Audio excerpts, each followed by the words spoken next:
인도에서 처음 확인된 델타 변이 바이러스가 지금까지 124개 나라에서 보고된 것으로 파악됐습니다. 델타 변이 확산에도 방역 규제를 전면 해제한 영국에서는 공항 입국 심사도 느슨해지면서 경고음이 높아지고 있습니다. 국제부 조수연 기자와 함께 자세한 소식 살펴보겠습니다. 어서 오십시오. 안녕하세요. 네.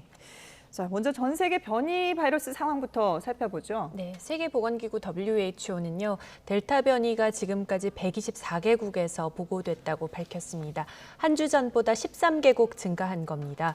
WHO는 많은 증거가 델타 변이의 높아진 전염성을 뒷받침하고 있다면서 다른 변이를 빠르게 능가하면서 앞으로 몇 달 사이 지배종이 될 것으로 내다봤습니다.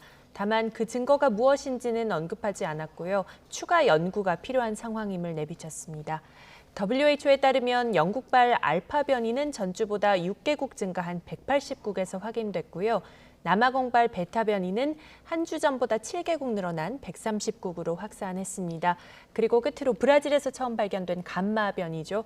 이 브라질 변이는 3개국 증가한 78개국에서 지금까지 보고됐습니다. WHO는 또 지난 18일까지 일주일 동안 전 세계적으로 신규 확진자가 340만 명 보고됐다면서 이는 전주보다 12% 증가한 수준이라고 밝혔습니다. 이런 추세라면 앞으로 3주 안에 전 세계 누적 확진자 수가 2억 명을 넘어설 수 있을 것으로 우려했습니다. 지금 전 세계적으로 델타 변이가 가장 큰 걱정이긴 한데 영국은 입국 심사에서도 일일이 음성 확인을 하지 않는다고요? 네, 그렇습니다. 이번 주부터 그렇게 바뀌었습니다. 사실 영국에서는 연일 4만 명대의 신규 확진자가 계속 나오고 있습니다만 공항 입국 심사는 오히려 완화됐습니다. 외국인 입국 금지 대상인 적색 국가를 제외하고는 다른 나라에서 오는 경우에는 코로나19 음성 결과를 확인하는 의무가 없어진 거죠.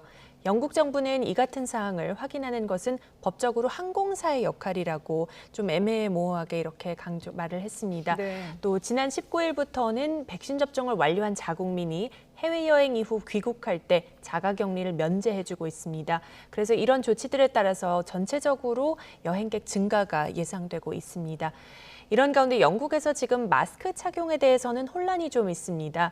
영국 정부가 19일부터 방역 규제를 전면 해제했지만 런던의 경우에는 시장이 지하철 내에서는 마스크 착용을 권고하면서 아직까지 지하철에서는 대부분 마스크를 쓰는 풍경을 볼 수가 있습니다. 영국 정부의 코로나19 대응을 조언하는 비상사태 과학자문그룹은 공공의료 서비스 과부하를 피하기 위해서 8월 첫째 주에는 필요한 조치를 할 준비를 해둬야 한다고 조언했습니다.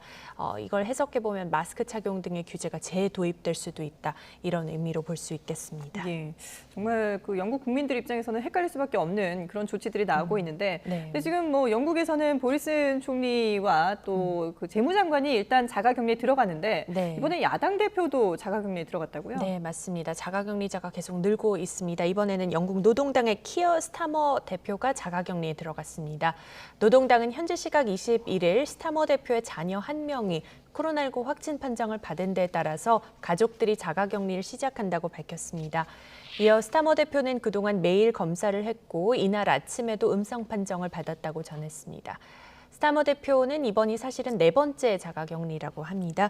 그리고 지난 주말에 확진된 보건장관의 밀접 접촉자로 분류된 보리스 존슨 총리와 리시 수낙 재무장관도 말씀하신 대로 현재 자가격리 중인데요. 존슨 총리는 화상으로 업무를 계속 수행하고 있습니다. 오늘도 하원의 총리 질의응답에 화상으로 참석을 했는데 이 자리에서 자가격리자 급증으로 사업체 운영과 공공서비스에 차질이 빚어지고 있는 데 대해 사과를 하기도 했습니다. 예. 미국의 상황도 한번 짚어봐야 될 것 같은데 지금 델타 변이는 계속해서 확산하고 있고 네. 그리고 더 큰 문제가 지금 어린이 그 환자까지 크게 증가하는 추세지 않습니까? 네, 이전보다 좀 많이 늘었습니다. 미국 소아과학회는 지난주에 미국에서 어린이 환자가 2만 3천여 명 발생했다고 밝혔습니다. 지난달 말과 비교해서 거의 2배로 증가한 수치입니다. 델타 변이 확산 속에 백신을 맞을 수 없는 어린이 환자도 증가한 겁니다. 미국은 8월 말부터 9월 초 사이에 새 학년도가 시작되기 때문에요. 개학을 불과 몇 주 앞두고 매우 우려스러운 소식입니다. 소아과학회는 백신 접종 여부와 관계없이 학교에서 누구나 마스크를 쓰라고 권고한 상태인데요. 백신을 맞을 수 없는 12세 이하 어린이들을 무엇보다 보호하려는 조치로 보입니다. 예. 12세 이하 어린이들은 그러니까 지금까지 나온 백신으로는 접종을 할 수 없는 그런 나이대인데 네. 그러면 이 12세 이하 어린이들을 위한 백신 개발이 이루어지고 있습니까? 네, 지금 현재 화이자와 모더나가 각각 12세 이하 어린이들에 대한 백신 임상 시험을 진행 중입니다. 단계별로 진행 상황을 구체적으로 지금 일일이 공개하지는 않고 있는데요. 화이자는 5세에서 11세 어린이를 대상으로 한 임상 시험 데이터가 9월쯤에 나올 것으로 기대하고 있습니다.